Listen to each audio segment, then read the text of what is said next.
একটা পুরনো বাড়ির ঘটনা।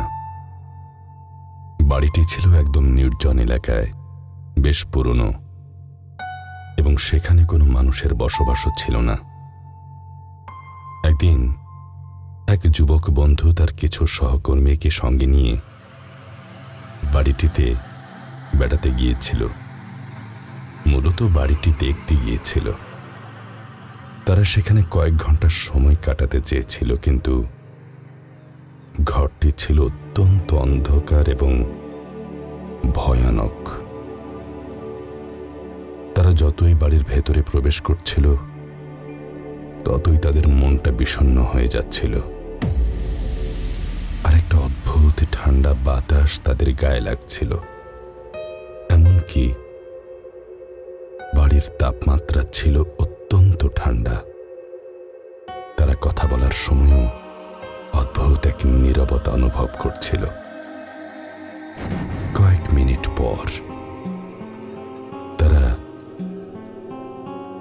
ওই ঘরের একটি দরজা খুলে যেতে দেখে।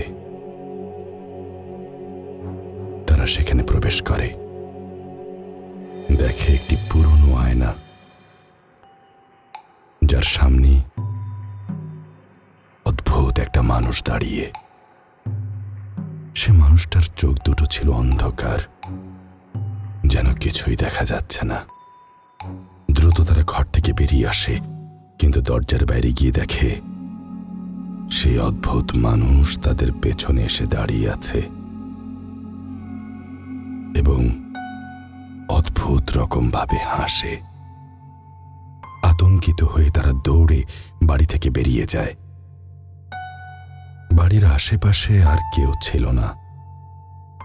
পরবর্তী দিনগুলোতে তাদের কারো মনে কোনো শান্তি ছিল না। তারা জানতো না তারা যেটা দেখেছিল সেটা আসলে কি। পরদিন তারা অন্য কিছু মানুষ নিয়ে সে বাড়িটি দেখাতে যায়। গিয়ে দেখে সে বাড়িটি সেখানে আর নেই। তার পাশে ছোট্ট একটি কুঁড়ে ঘর।